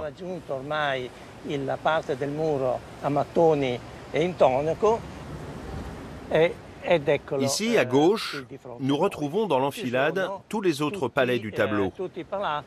On peut voir qu'à l'époque, au pied de ces palais, l'intégralité des escaliers était hors de l'eau, alors qu'aujourd'hui, ils ont disparu. Ma conclusion, c'est que depuis l'époque de Canaletto, le niveau de l'eau à Venise est monté de 70 cm. Le professeur ne se contente pas de ces observations. Il a aussi imaginé une solution pour sauver Venise. On pourrait, par exemple, injecter dans le sol de l'eau ou du sable pour rehausser la ville. Ça pourrait permettre de regagner quelques centimètres, même si ça ne pourra pas tout résoudre.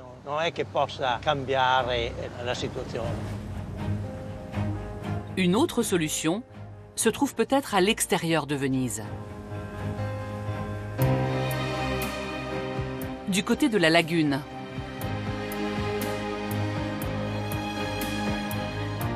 C'est la conviction d'un jeune chercheur en biologie de l'université de Padoue, Alberto Baraose. Ce jour-là, il se rend avec son équipe de scientifiques au cœur des Barènes, ces îlots sauvages qui parsèment la lagune. Une barène, ça a l'apparence d'une petite île couverte d'herbe. Mais en réalité, c'est un environnement bien plus complexe. C'est un petit morceau de terre qui est régulièrement submergé par les marées. Elle se situe entre terre et mer. Les barènes sont des barrages naturels qui bloquent les vagues de la mer. C'est grâce à leur présence que les eaux de la lagune sont calmes. Elles protègent les îles sur lesquelles vivent les habitants. Mais en raison de l'activité humaine dans la lagune, ces espaces naturels qui protègent Venise de la montée des eaux sont victimes d'une importante érosion. 70% des barènes ont déjà disparu en un siècle. Hey, buongiorno. Pour que ces îlots retrouvent leur rôle de protection, Alberto a lancé un programme pilote de restauration avec l'aide des pêcheurs de Venise.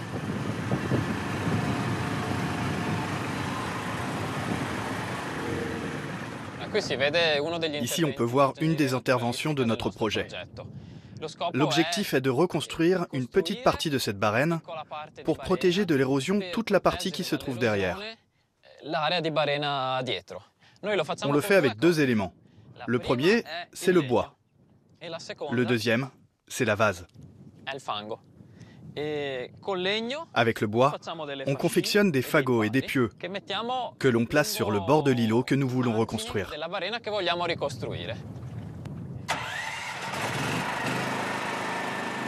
La vase, elle, est pompée dans le fond de la lagune pour venir renflouer la barène.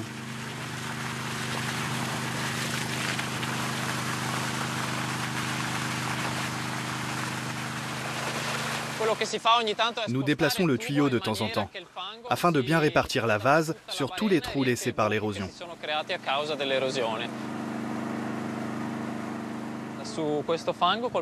C'est sur cette vase qu'avec le temps, la végétation typique de ces barènes va repousser. Et avec leurs racines, ces plantes vont renforcer le sol. À cette étape, les fagots ne seront plus utiles, car ce sont les plantes qui maintiendront tout le système. Cette technique est écologique, parce qu'elle utilise les processus naturels dans le but de reconstruire l'îlot et de stopper l'érosion. Cette expérience très prometteuse bénéficie de la participation des pêcheurs vénitiens, qui espèrent ainsi préserver leur milieu de vie et de travail. Dans ma famille, on est pêcheurs depuis 4 générations. J'ai commencé à aller pêcher quand j'avais 9 ans. Et à 40 ans, je suis toujours là. Et j'ai toujours été pêcheur. Ici, c'est ma vie. C'est ma maison. Je suis heureux de contribuer à maintenir ces barènes en bon état, car je veux que tout le monde puisse admirer la lagune dans toute sa splendeur.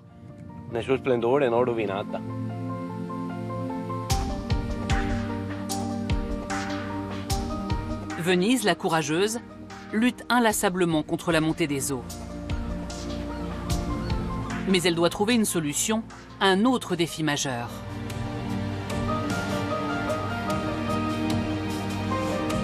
Il y a encore quelques mois,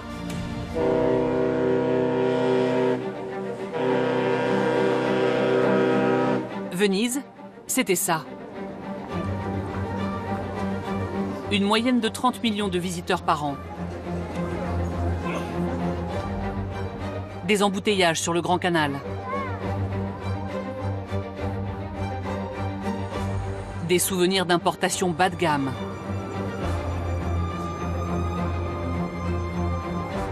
La ville était devenue dépendante d'un tourisme de masse destructeur.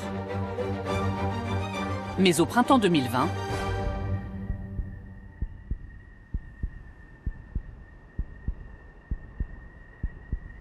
tout s'est arrêté brutalement. Comme le monde entier, Venise a été touchée par la pandémie de Covid-19.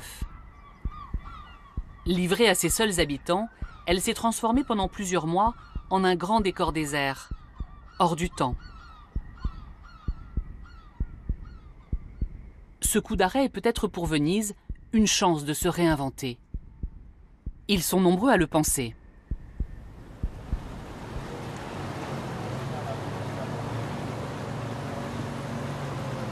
Parmi eux, un restaurateur engagé et amoureux de sa ville, Calogero Lo Giudice. Sicilien d'origine, il est venu étudier à Venise quand il était jeune et n'en est plus jamais reparti. En cette fin d'été, il ne reconnaît plus Venise. Regardez, je n'ai jamais vu le pont du Rialto aussi vide. Nous sommes en septembre, il fait très beau. D'habitude, c'est plein de monde. C'est ce que nous constatons depuis la pandémie, mais aussi depuis l'Acqua Alta. Ces deux événements ont réduit drastiquement le tourisme de masse. Même si cette baisse de la fréquentation a un impact sur son activité, Calogero ne voudrait pas retourner en arrière.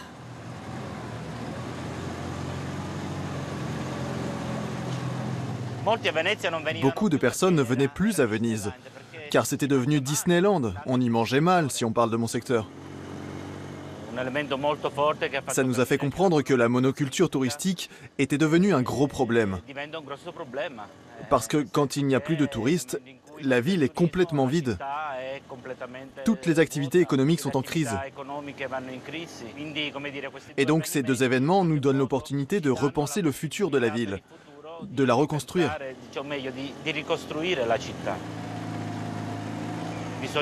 Nous devons retrousser nos manches pour changer les choses et ne pas revenir en arrière. C'est une chance pour nous de tout reprendre à zéro. Calogero a décidé d'agir à son niveau, en proposant une cuisine de qualité, réalisée à partir de produits bio et surtout locaux. Pour offrir le meilleur de Venise à ses clients, il n'hésite pas à traverser toute la lagune.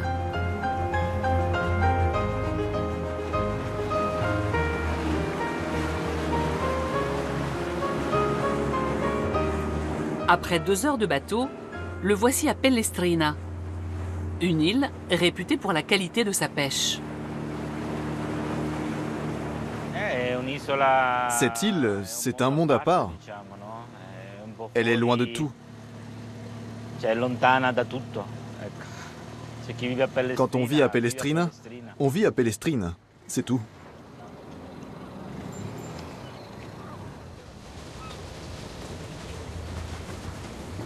Ciao Lorenzo.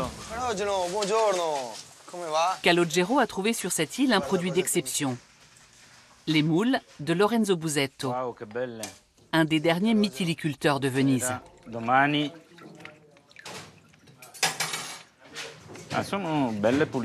Élevés en pleine mer, ces moules sélectionnés avec soin mettent un an pour arriver à maturité. D'abord, elles sont délicieuses. Et puis, Lorenzo vient d'une famille de 3 générations de pêcheurs. Il représente l'avenir.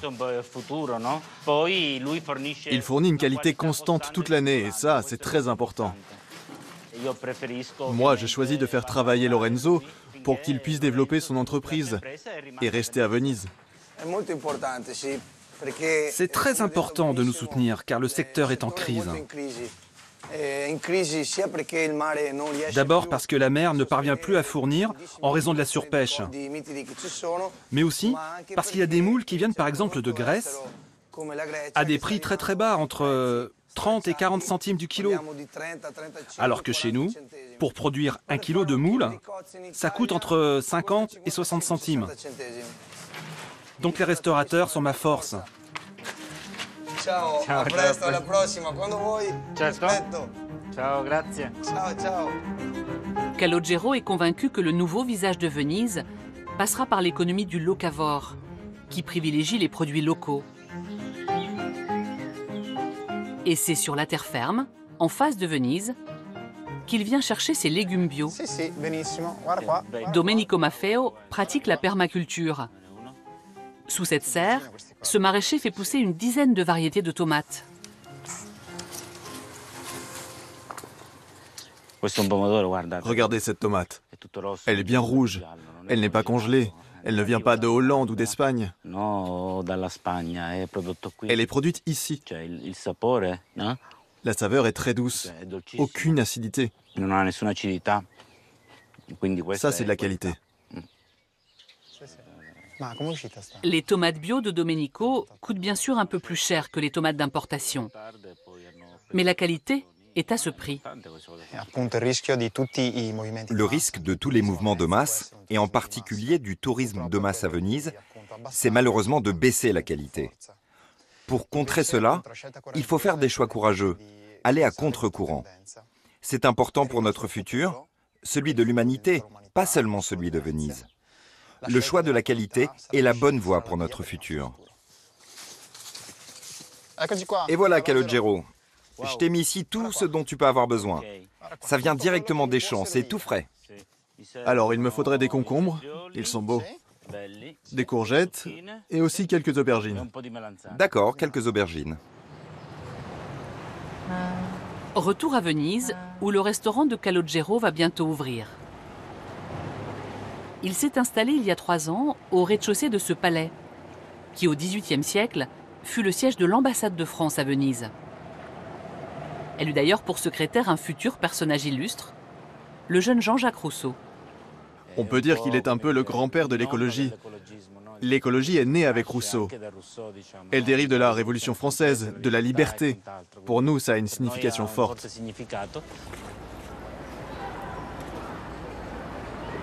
Fidèle à ses principes, Calogero fait livrer ses légumes en gondole traditionnelle. Bonjour. Vas-y, vas-y, un peu en arrière. Donne-moi la corde, je vais t'attacher. Un mode de transport ancestral que réhabilite Federico Mantovane, un jeune Vénitien courageux et sportif. Il y a 50 ou 60 ans, toutes les livraisons se faisaient comme ça, sans moteur. Nous voulons remettre cette pratique au goût du jour, car elle est plus respectueuse pour Venise, qui est une ville fragile. Les légumes bio et les moules de la lagune vont maintenant passer entre les mains du chef du restaurant, Bamba Bari.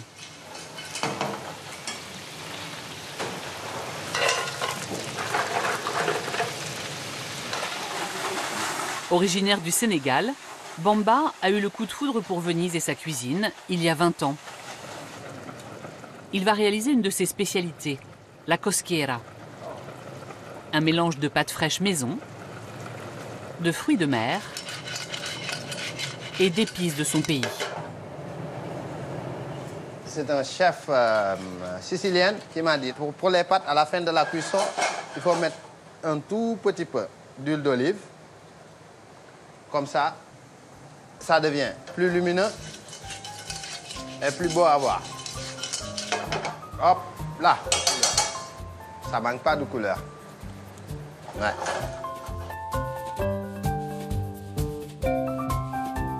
Au menu ce soir, une pointe d'Afrique et toutes les saveurs d'une Venise qui se réinvente.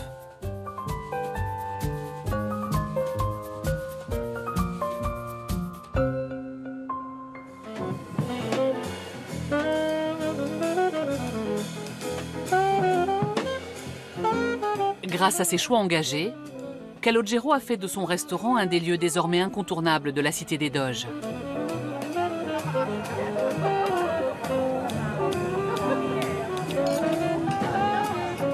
Mais il n'y a pas que des Vénitiens qui mènent ce combat.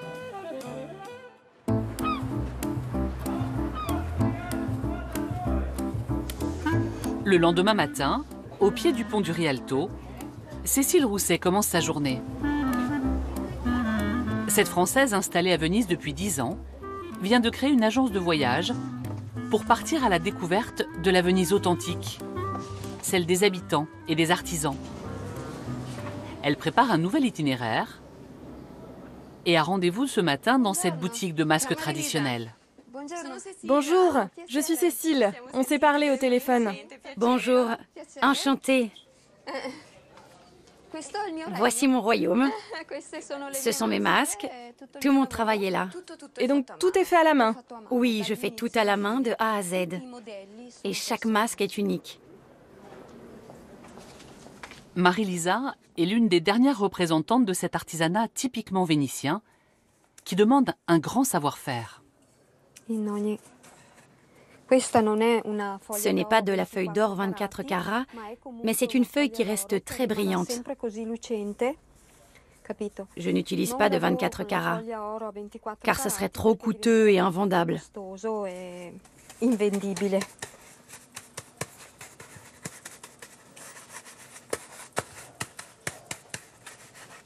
Là, je passe ma main sur toute la surface du masque pour bien uniformiser. Et maintenant, je vais passer une couche de cette laque, et puis plusieurs vernis, et aussi une couche de patine qui va réchauffer l'or. Tu vois la différence ?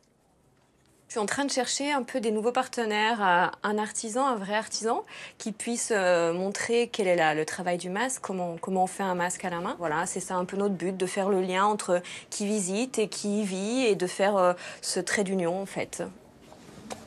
L'objectif est aussi de soutenir ce métier qui fait face à une redoutable concurrence.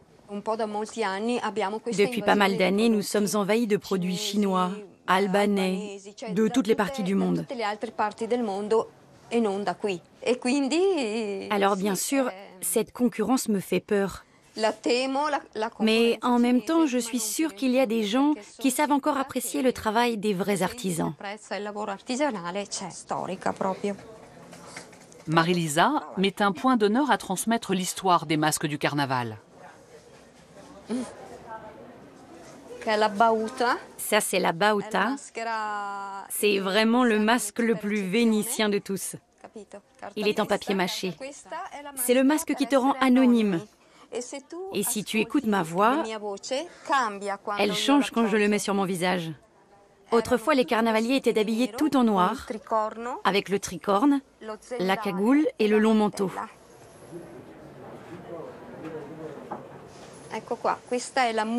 Ça, c'est la muette, ou morette. C'est un masque très intrigant et assez fascinant, qui était porté par les femmes de tous les rangs. Elles le tenaient dans leur bouche grâce à cette attache, à ce mort, et elles ne pouvaient plus parler. Ça me plaît déjà moins, ça. En allant rendre visite à un artisan, à quelqu'un qui croit ce qu'il fait et qui représente les valeurs de Venise, on vit Venise. On ne vit pas une ville sans âme et touristique, on vit vraiment Venise.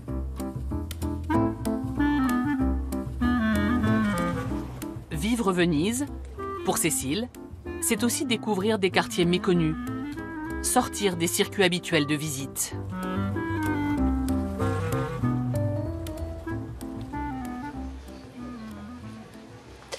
Alors là, on a des panneaux très typiques sur Venise qui indiquent toujours la place Saint-Marc et Rialto pour éviter aux gens qui se perdent. Mais en même temps, c'est là où il y a la majorité des touristes qui s'amassent. Alors que dès qu'on sort des sentiers battus, il y a des endroits formidables. Pour sentir l'âme de Venise, il faut aller en contact avec ses habitants. Il faut accepter de se perdre dans ses rues, il faut accepter de perdre le contrôle. Et c'est là que Venise révèle sa magie.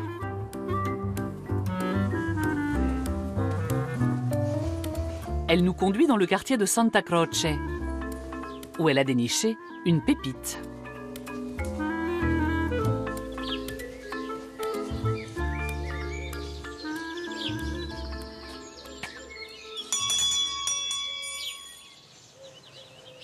Buongiorno. Buongiorno. Cécile. Sì, sono io. À Venise, où la terre est si rare, Luana est propriétaire d'une chambre d'hôte qui possède une petite merveille. Ce jardin de 1000 mètres carrés.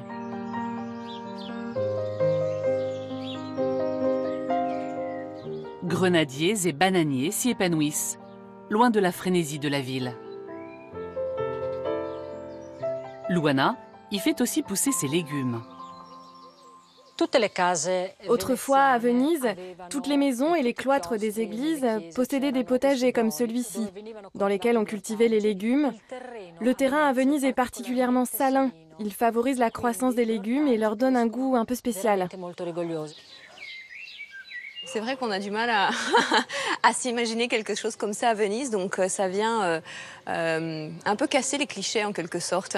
Que Venise est une ville de pierre, il y a aussi la nature et il y a le verre qui s'y invitent. Et on va sûrement emmener des gens dans très peu de temps.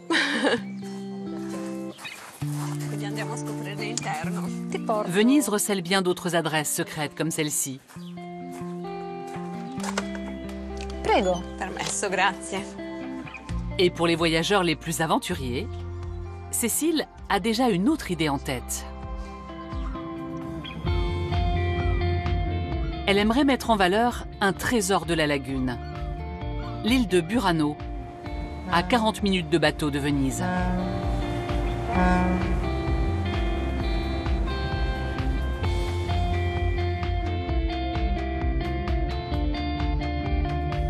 Avec ses maisons aux couleurs vives qui lui donnent son caractère unique,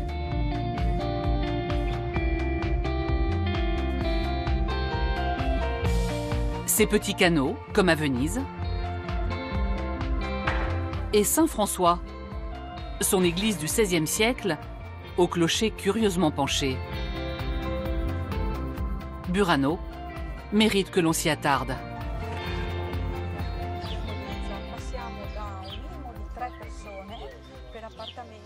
Cécile y retrouve Marta, une habitante qui connaît bien l'histoire de son île.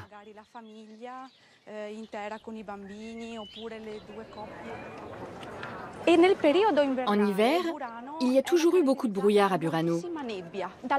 De loin dans la lagune, les pêcheurs avaient du mal à la distinguer des autres îles. Alors on dit que les habitants auraient eu l'idée de peindre leurs maisons de couleurs vives pour que l'île soit visible par temps de brume. Les couleurs ont une autre utilité, un peu plus certaine celle-là. Elles permettent de séparer les différentes propriétés. Et ces couleurs nous influencent aussi car nous, les habitants, nous sommes des gens solaires et hauts en couleurs.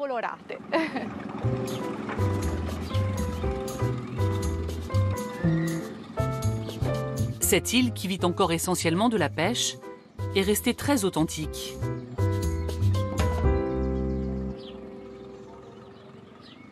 Marta a transformé une ancienne maison de pêcheurs en chambre d'hôtes. On a 3 appartements, un au rez-de-chaussée, un au premier étage et un au deuxième. Je vais te faire visiter. Direction le dernier étage et sa terrasse. Prego.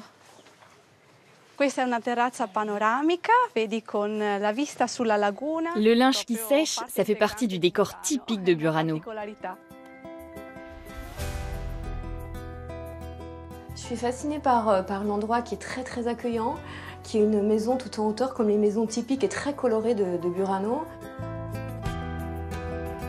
Je préconiserais de faire le contraire de ce que tout le monde fait, c'est-à-dire plutôt que séjourner à Venise, séjourner à Burano, aller dans la journée à Venise et vivre la lagune.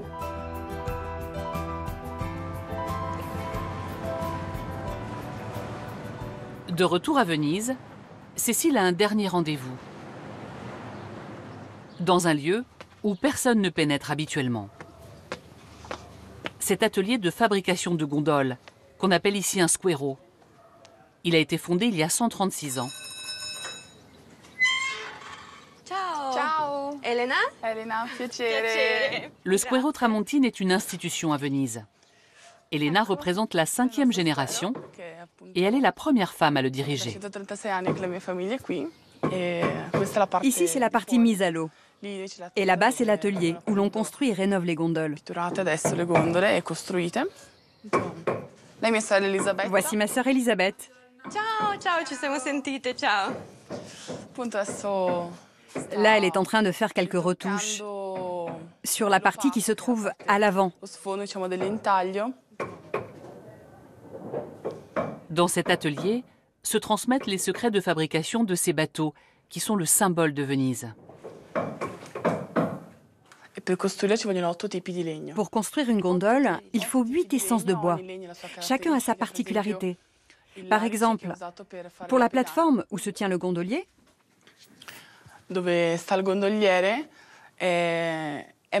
on utilise le mélèze. C'est un bois résineux, très résistant, qui tient bien sous les pieds du gondolier. En revanche, pour le corps de la gondole, on utilise l'orme. C'est un bois très flexible, parfait pour les flancs.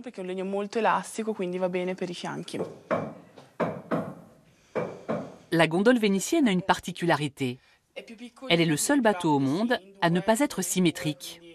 Quand elle avance, la gondole a tendance à se déporter vers la gauche. C'est pourquoi le flanc gauche est plus incurvé. Quand l'eau touche le côté droit, elle la pousse vers la droite. Ces deux forces s'annulent, ce qui permet à la gondole d'avancer droit avec un seul homme. Autre originalité, le décor d'une gondole est personnalisé. chaque famille possède le sien.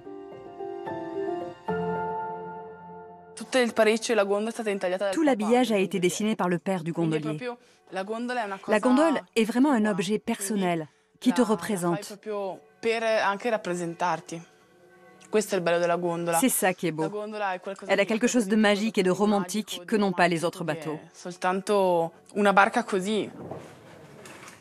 Moi, je suis époustouflée de voir l'envers du décor des gondoles, de comprendre en fait le temps et le travail qu'il y a derrière.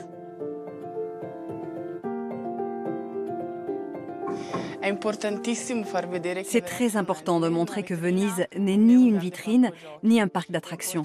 C'est très important de faire découvrir nos traditions, notre culture.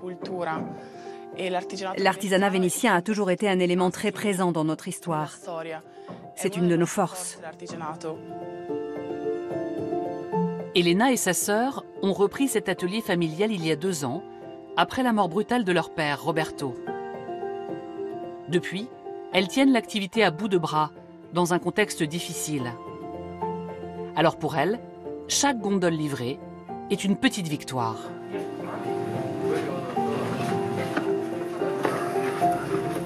Quelques semaines plus tard, après 6 mois de restauration, la gondole est enfin terminée.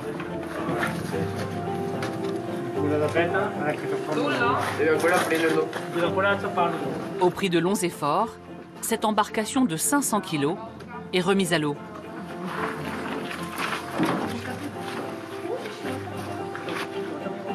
Pour la plus grande satisfaction de son gondolier, et bien sûr, des sœurs tramontines.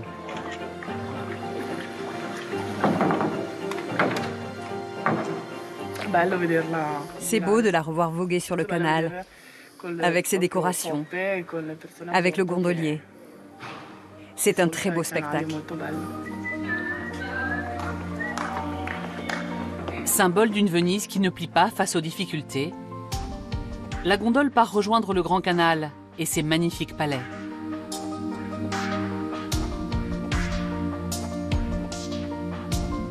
Malgré toutes les menaces qui pèsent sur elle, la Sérénissime doit s'inventer un nouvel avenir.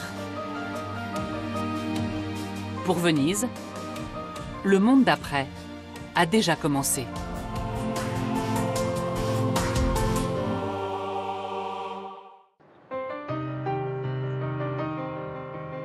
Je vous retrouve à Chartres, du haut de la cathédrale. Je voulais partager avec vous cette vue plongeante sur le cœur historique. 64 hectares classés site patrimonial remarquable. Certaines de ces maisons datent du XIIIe siècle, époque de construction de ce monument gothique. La cathédrale est visible à 25 km à la ronde. Elle s'impose dans le paysage de la Beauce. Il faut imaginer qu'au Moyen-Âge, elle était recouverte de peinture ocre, une couleur lumineuse qui attirait les pèlerins. Chartres a été une source d'inspiration à Amiens, Beauvais, Reims. Son style a même été imité à Cologne en Allemagne, à Westminster en Angleterre ou à Léon en Espagne. Aujourd'hui encore, ce chef-d'œuvre de l'art gothique reste un modèle inscrit au patrimoine mondial de l'UNESCO depuis plus de 40 ans.